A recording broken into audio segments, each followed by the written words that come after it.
Hi, folks. Welcome to another episode of Film Study. This is Ken McKusick, and it's time for camp notes for July 31st, 2025, the eighth day of Ravens camp.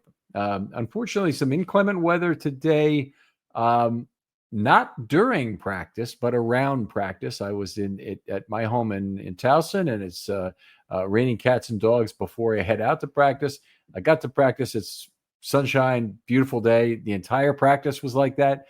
We walked into inside to do the podium stuff today, and then it rained like crazy. So it was perfect in terms of the practice for the media who was there, but the fans unfortunately were shut out with the weather being what it was. Back to just shells today, so hitting was limited again. We didn't see a lot of incidents with too much contact today, but that was a good thing. I think after 3 straight days in pads, they certainly wanted to dial it down a little bit. Absentees were Emory Jones, Ardarius Washington, Isaiah Likely, as we know now, out for a significant term. Zay Flowers and Rashad Bateman were both out. Zay Flowers is out yesterday, a camp type thing that usually means a soft tissue injury or a hamstring. Harbaugh indicated to be a few days. That further solidifies the likelihood that it's a hamstring. It could be a calf or other things, but a short-term injury. Bateman, undisclosed. He was sick, then he was back. Could be sick, could be as some sort of a muscle thing, but Harbaugh wasn't at the podium today, so we didn't have a chance to ask him about the injuries, and no one else will talk about it. If you ask him, they always defer to John on that. Marcus Major, the running back, he was out actually 2 consecutive days here, undisclosed reasons. Nobody asked Harbaugh yesterday, unfortunately, about that, so no chance today, of course. And of course, Bilal Kone still out with his shoulder injury.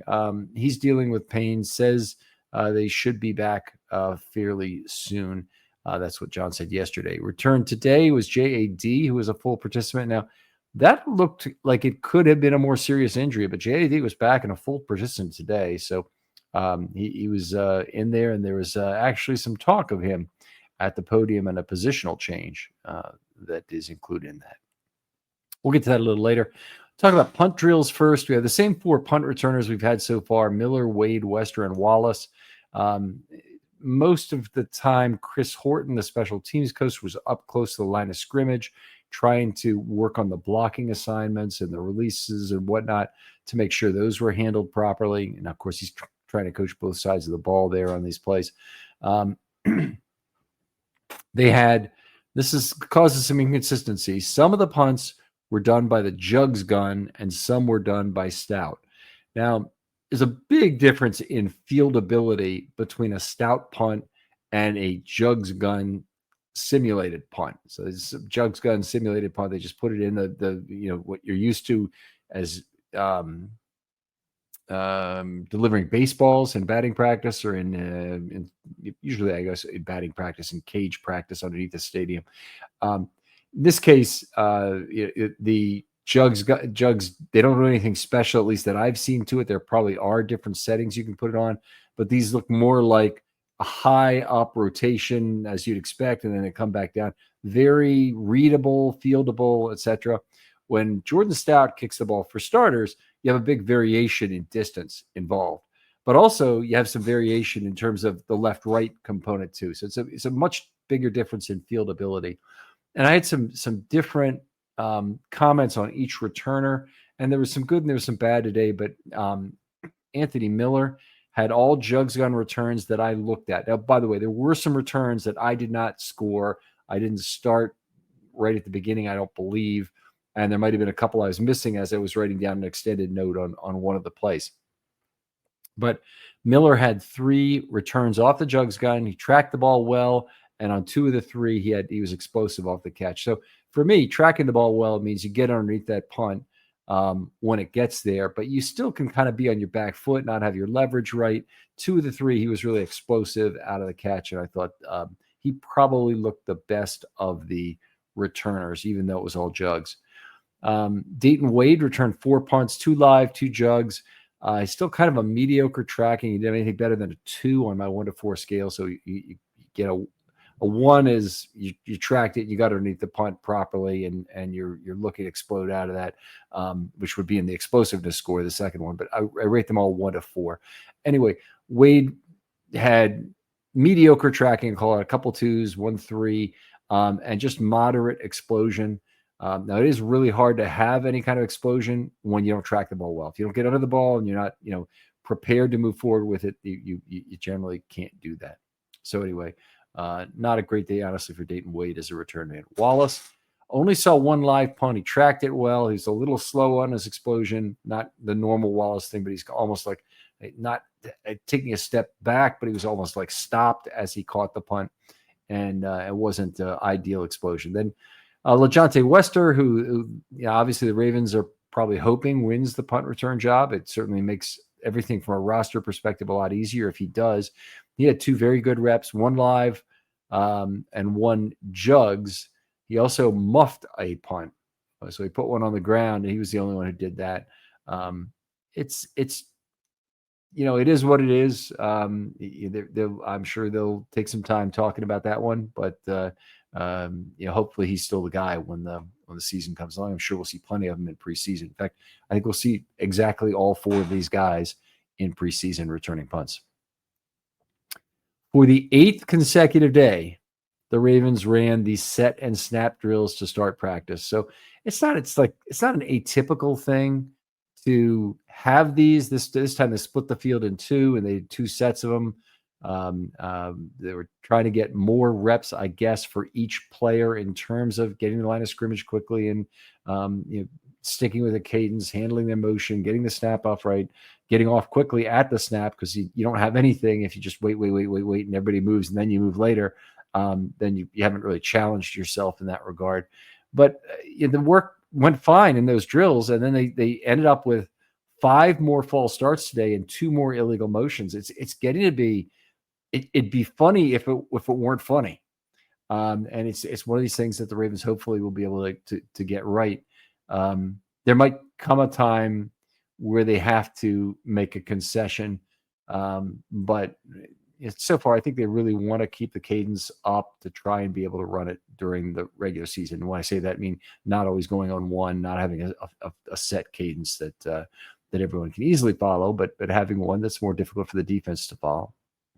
The defense, by the way, did have 1 offsides today, but otherwise they had a good day of avoiding penalties, and they haven't had a lot of offsides penalties the entire camp. So whatever the Ravens are trying to do in terms of cadence, it really isn't working too well in terms of fooling their own great defense. It might work better with some of the other teams in the league. Been reporting on the kicker competition every day. Loop and Hoyland split the kicking today. Loop, his first kick was wide right from 51. Then he was good from 29, good from 39. Hoyland also missed his first kick, wide left from 50, then made his last 4, good from 34, 30, 33, and 39 to go 4 for 5 on the day. So he had a little bit more in terms of opportunities today. Horton, one of the things he said, the team is on field 3 today. Now, if you've been out at camp, field 3 is the far field, furthest from the building. And it's also the most subject to more normal wind patterns or more challenging wind patterns, I'll say. So Horton made the point in his podium time that he thought that it was a good thing when they were on field 3 in terms of how it would challenge the kickers. And they did have a little problem with some of the longer kicks. I thought Hoyland looked pretty accurate in terms of being right down the middle, kicking a straight ball, and he came close on 3 of his makes to hitting the pole that is directly between the uprights. So I believe that may be a camera on top of that pole or whatever it is. He did a good job of coming close to hitting that. There's no practice scoring today. That had been something that had been present the last 3 days with padded practices, and I think that's the distinction that they make. If it's a padded practice, they'll score it. Otherwise, they won't. So obviously, they're trying for something that approaches real football before they will take the grading at a more serious level. And it's actually, I would not call the grading for the scoring to be a serious grading mechanic. Has some funny things with it, continuing to go after the ball when it's on the ground and, little things. Anyway, it's not intended to be a simulation of the point by point values or EPA in real football. It's just, it is what it is. So uh, an interesting little side game for the players to play. And so far, the defense has been winning those battles. I'll take a drink here, and then I'll talk about stars of the day. Okay, number one is Sanusi Kane. He had a tipped INT. It was in loose bracket behind Malik Cunningham, who tipped the ball up in the air, and Sanusi Kane then collected it. It's actually kind of funny. But he looked like he wanted a photo op after the play, but he finally hustled off the field. Zach Gore did have some nice things to say about him in terms of his improved play on the back end this year. Said he was always smart, but it's just improved in that way. I will say it's really nice. This interception was a very big one from my perspective. He said, I think it's his second. He won at OTAs at least as well. He might have had another one in camp. I'd have to look back and see. But he's been around the ball enough that I think the Ravens probably have him as their first man up if there is a problem with either Hamilton or Starks during the season. So hopefully we don't see Sanusi Kane except as a dime back. That's how I would feel about it. A special teams player, of course. But he praised him for looking better on the back end, moving around there. And I think that's fair based on what I've seen so far. Nnamdi Madubuike also a starring role today. He bottled up Derrick Henry on a run in 9-on-9 drills.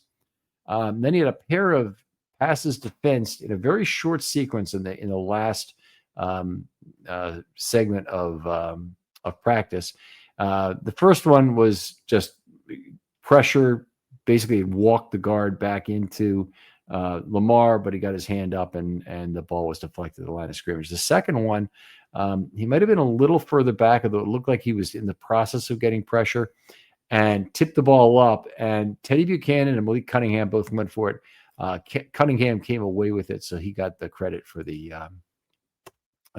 catch on that. And in fact, it's not technically a pass defense unless it hits the ground after that, or is intercepted. Now, I believe the NFL is counting him that way. But in any case, a catch by Malik Cunningham. There's no pass defense to be handed out. The third guy I want to mention is Lucas Scott, the backup fullback. Odd day for him because he was targeted 5 times. And Jonas Schaefer and I are watching this together, just shaking our heads at how much he's been targeted when he hasn't been targeted that much all of camp before this.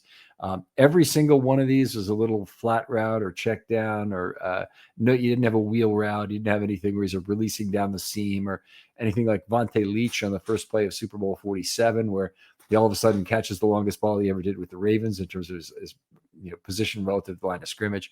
These were all just little dunky short passes. He dropped 2 of them, and then on one of them he really lowered his shoulder in a way I don't think you would normally want him to do in a non-padded practice. But he definitely laid into someone. I didn't see whether it was a linebacker or Malachi Starks or somebody else, but it was a player in the middle of the field, so it's probably a linebacker or a safety. Okay, I got a number of highlights to go through in 11-on-11 and 7-on-7, probably less than yesterday, which might be a good thing because there certainly were some negative offensive highlights, or offensive lowlights yesterday. One thing from offensive line drills, I watched one thing that I want to talk about before I go into this. George Warhop, was doing a simulated combination block with one offensive lineman today. Now, normally we see this done by 2 offensive linemen. They set up, they both block, and then they release, and he may be told from behind when to release, or it may be a case of they decide themselves. But this day it was very much Warhop making the calls for a climb to level 2 by the other linemen. So you can think of as the guys on the other side of a 2-man sled from Warhop, and Warhop, obviously him doing this work, working on a sled in his 60s like he is now is a physical effort, certainly. And he's doing it every rep, whereas the linemen are just doing their own reps. It's fairly impressive. But he also would do this thing where he'd go dit, stop, or step, rather. And then the lineman had to move off. And my understanding from talking to offensive linemen in the past is that that's typically done by verbal cue, but it can also be done by hip check You just bump the hip of your lineman next to you and it's telling him that he's supposed to release and go upfield. The good linemen who are setting up a combination block, so they're also the climber, those players usually have a very good sense of when that player is a little bit off balance and they're good to move. They don't just jab and move, which is typically going to leave your the man on the back end of that single team with a not as advantaged a position. You'd like to do better than that if you can. Okay, so let's talk through these 11 on 11 drills because there's a fair amount of action in those. And even though it was a shortened practice today, very first play, we talked a little bit about Derrick Henry being bottled up by a combination of Matty, BK, and Simpson. We had 43, that's Justice Hill, reverses field with a spin move, but Broderick Washington was not fooled and made the tackle. We had a stuff at the line of scrimmage of Hill again, this time by Jake Hummel. Now, Jake Hummel got a fair amount of snaps today. I think that they may be trying to get him back ready to play after he missed some time with a hand injury that he had missed, 3, 4, 5 days of camp, whatever it was. But appears like he got more time today. Let's see. We had 2 consecutive good plays by William Kwenku. On the first one, he had very good backside containment of Rasheen Ali on a run middle. And on the second, he collapsed on what would be the offensive right side to take down Keaton Mitchell for a loss of. You ever have one of those days where everything's off? Well, Mood can help with that. And let me tell you about Mood. It's the online cannabis brand that is changing the way we handle everything, from stress to sleepless nights, with functional gummies that are 100% federally legal cannabis. Mood launched to make cannabis affordable, accessible, and transparent, while at the same time supporting American farmers growing premium hemp on small pesticide-free farms. Their gummies are next level. Seriously, I've tried a few, and each one feels totally different. The Sleepy Time gummies, out like a light, immediately asleep. The Epic Euphoria, it's perfect when you just need a reset to feel good again. What makes them unique? Mood combines THC with herbs and adaptogens, so you get real targeted effects. You're not going to find this in your typical dispensary. And here's the best part. Mood ships discreetly to most states, offers a 100-day satisfaction guarantee, and right now you get 20% off your first order with the promo code RAVEN. Just head to mood.com. Find your perfect gummy and use the code RAVENS at checkout to save 20%. When I say takedown, he simulated the tackle on Mitchell for what would have been a loss of 1. We saw Lamar throw a very long ball pretty much off the goal line to Dayton Wade. It was about 35 yards down the left sideline. Wade caught the ball, maintained his focus, and there were 2 things that were giving him trouble. One is number 3, who is Chidobe Awuzie, was in fairly tight coverage and his hand up. But the other thing is that the ball was significantly underthrown. And so Awuzie was able to make up ground while he distracted Wade. In this case, Wade was able to maintain focus and make the catch. We got a nice play by Roquan Smith, stretching Hill to the sideline on a run for no gain. We had a quick tackle by Roquan Smith on a ball thrown to Ricard that was pretty much right at the line of scrimmage between the numbers and the sideline. Then we had another throw from Lamar to Wade. This was only about a 15-yarder, but he did beat Wiggins on the play. Wiggins has been playing fantastic, so that's certainly a good thing. Broderick Washington had a pressure. I'm sorry, that's can't be right. I'm unable to penetrates to tackle 43, who slipped down for an RM -1, but Broderick Washington was the one who made the play. It was in there bifurcating the backfield.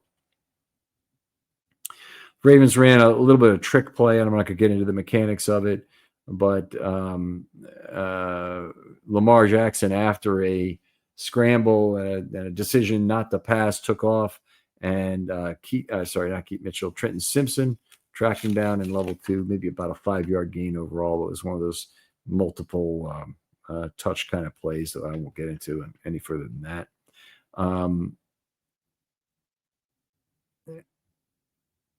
We got a few more plays. Jackson, a throw to Kohler that was about 5 yards between the hashes. He slipped down in level 2, which was unfortunate. Could have been a fairly big yak play. He made another throw to, this is Cooper Rush now, made a throw to Sam Pitts. That was about 5 yards between the hashes. Looked like there was a lot of yak available on that play. Pitts does not look terrible in camp. He had a nice play to finish practice on Wednesday, but today he made a couple catches as well. And then there's a whole bunch of Lucas Scott catches, which I'm not going to go into any detail. They're all nice short check down plays. Some of them were in 7-on-7, some were in 11-on-11. So it's been a mix of relative importance of these plays, and just very surprised to see him get the football as much as he did. We had a very nice play by JAD, who entered the backfield to take down Malik Cunningham for a loss of 5 between the hashes and right numbers. Good to see JAD playing downhill there. Now, this was an interesting one.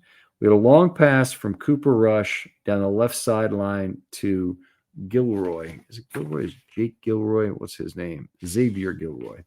Xavier Gilroy caught a ball down the left side on about 30 yards.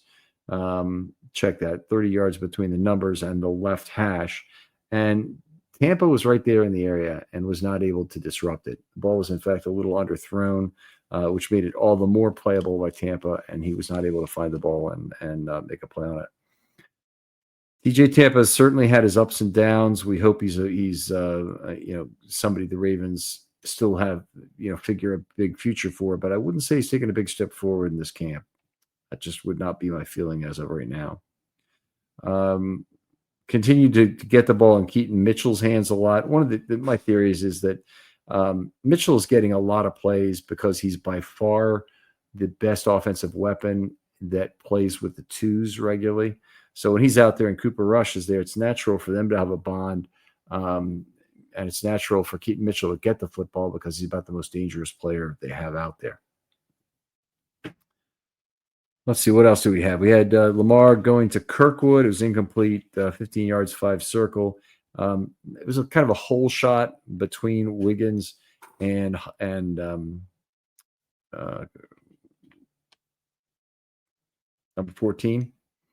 I cannot believe that I've forgotten that. Kyle Hamilton. And anyway, the whole shot there wasn't a matter of tight coverage as much as the hole was not accurately thrown to, and the ball went out of bounds. Nice, good combined pressure by Hamilton and Mike Green. They still allowed Lamar to continue the play, step up, and throw to Mark Andrews, 10 yards between the numbers and the right hash.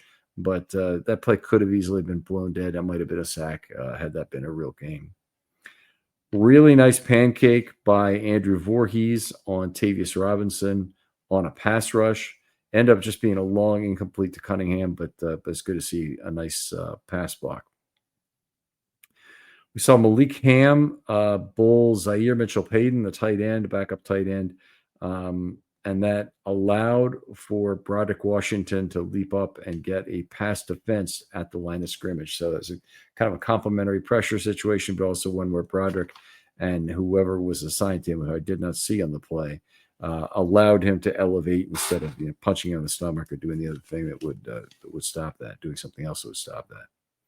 We saw a nice B-gap blitz from Teddy Buchanan. It was an apparent sack. I don't believe the play was blown dead, actually, but that's all I had on it there. I told you about all the field goals. We had the interception by Susie Kane was in 7-on-7. What else we have? The drop by Ali.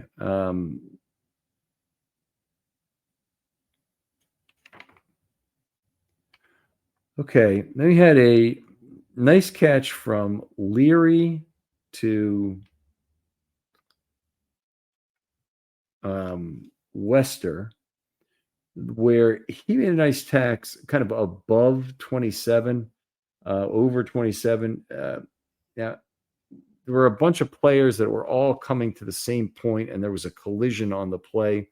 But the pass was really fired, and Wester made a good clean catch, and it looked like he got past the pile up of defenders. That included TJ Tampa, who stayed down for a moment before getting back up and continuing with practice. So there's a little bit concerning in terms of that might be an injury, but it turned out that was not the case. What else you got? Are you trying some things with Dayton Wade in terms of end arounds? I don't need to go into that. I think to any great degree. Did have Matabike get a pass defensed. That was with Jackson in the game. Also got another one a few minutes later. I guess it might have been as little as few as 4 plays later. But he got a pass. He elevated to deflect a pass. Let's say this that was caught by Cunningham for not a PD. And in between, the Ravens had a couple more false starts, adding to their massive total.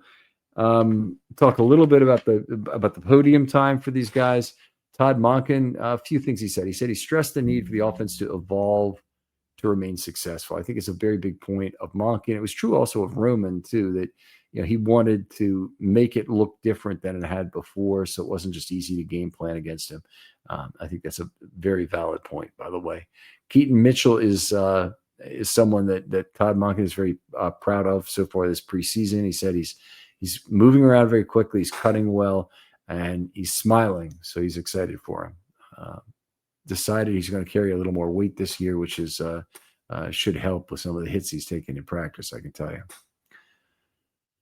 Also said the offense has been benefiting from practicing versus an elite defense, even if the results have not been ideal. I think that's as fair a statement as you can make about the offense's performance these last few days. In particular, the defense really seems to have it put together. Zach Orr had some questions. Good set of questions for Zach Orr, by the way, today. It said Malachi Starks reminds him of C.J. Mosley in terms of a rookie who has a veteran presence. And those are my words, not his. But if you again, if you wanted this, take a listen. But that's what I basically gathered from what he was saying. Just acts like he's been around for a good long time. Sanusi Kane is a smart physical player and moving better on the back end. He had positive things to say about Kone and longer being. I mean, Kone has not even played in a good long time.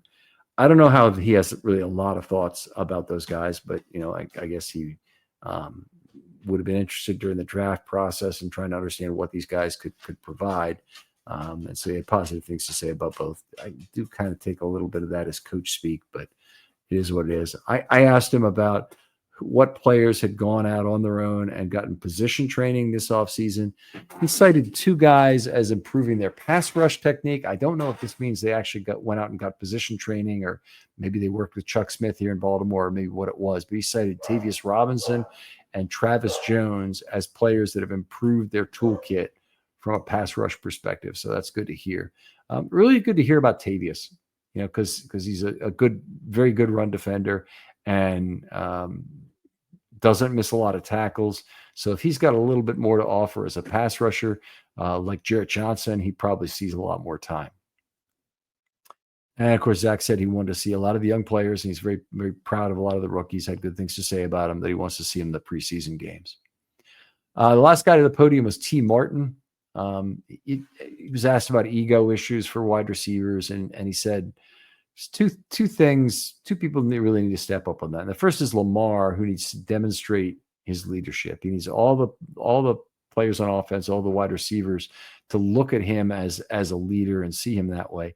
I think this may have been something, I wouldn't call it a bone of contention, but something the Ravens would like Lamar to do better. He has a kind of a natural, goofy, good times guy, and maybe he needs to be more of a firebrand on the field and more of a you go there, and convey very quickly the notion that he's the last word on the field, and that they need to look at him as the leader. And he said that would help. But the receivers also need to understand that winning is a priority and not catches, not statistics. So, you can listen to T say that probably more eloquently than I have here. He was asked a couple different questions about improvisation. So he said that Lamar is a 2-play quarterback, that all the other players, and I assume it means all 10 other offensive players, have to operate with that in mind. So the eligibles have to find space, make space for Lamar. Lamar is very unlike other quarterbacks in his ability to hit a lot of different places on the field that are a long way from his position, even though he's been moving around, or he has to reset his feet, whatever it might be. So at eligibles, need to worry about finding space first. And one of the things that you don't really see from the Ravens, as much as you see it from other teams, is that they follow a strict set of rules for a typical roll right play where you go back and you help the quarterback, and certain receiver has to be on the sideline at a certain depth, and another receiver has to be on the sideline at another depth. We just don't see that specifically too much. A lot of the big plays are made with Lamar doing something quarterbacks are told not to do, which is throw back over the middle of the field. So he's a special guy, and the Ravens have to be good about it. He also did say that the linemen need to keep blocking, but they also need to release their opponents when they're kind of getting away from them. And he said Lamar's probably already gone. I could not feel more aligned with that. Regardless of what he'd said, I doubt I could feel more aligned with it. That's a very common thing, and I think offensive holding penalties in particular have enormous negative impact. So the slight positive impact of a block typically ends up being not worth it. And it's what I'm talking about there is the block for an extra half second as Lamar passes him to the outside. That can be challenging. You're a tackle, you're a guard, whoever you are, and Lamar Jackson goes outside of your position, you're probably going to be disadvantaged in terms of your block. And you got to leave some of that to Lamar rather than hold and try and make it distinctly easier for Lamar, because you very well might get flagged in that situation. There's a very good discussion, I thought, in terms of the differentiation between 7-on-7 and 11-on-11. He says team, or the 11-on-11 routines, that's the closest they get to real football in practice, and it's the most important stuff. In 7-on-7, it's more about recognizing what the defense is giving you, exploiting it, trying to decide, did I take advantage of man or zone? Did I take advantage of how the defense was aligned in an optimal way? But that's kind of what they're looking for in 7-on-7, and it's just different from that. And I think I have certain rules for reporting. I won't report on any check down pass in 7-on-7 because I just don't think it's worth the salt. But if there is a longer pass in 7-on-7, then it really becomes more of a man rep and more of a skill on skill matchup. And those things are worth reporting.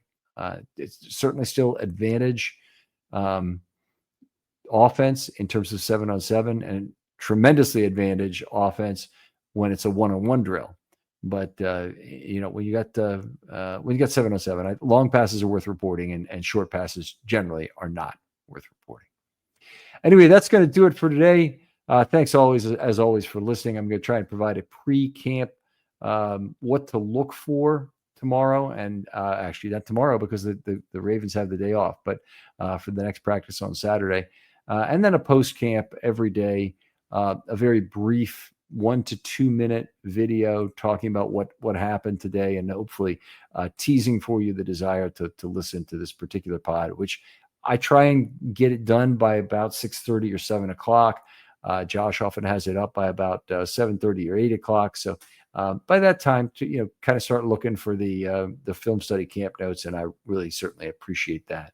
Thanks for all the nice things being said on Twitter about the program. It really encourages me to kind of keep it at a high level and keep it as detailed as I do. It is a little more work to do it this way. It makes for kind of a long day, but honestly, I'm very happy with the product. I'm glad you folks are too. Thanks again, and we'll talk to you next time on Film Study.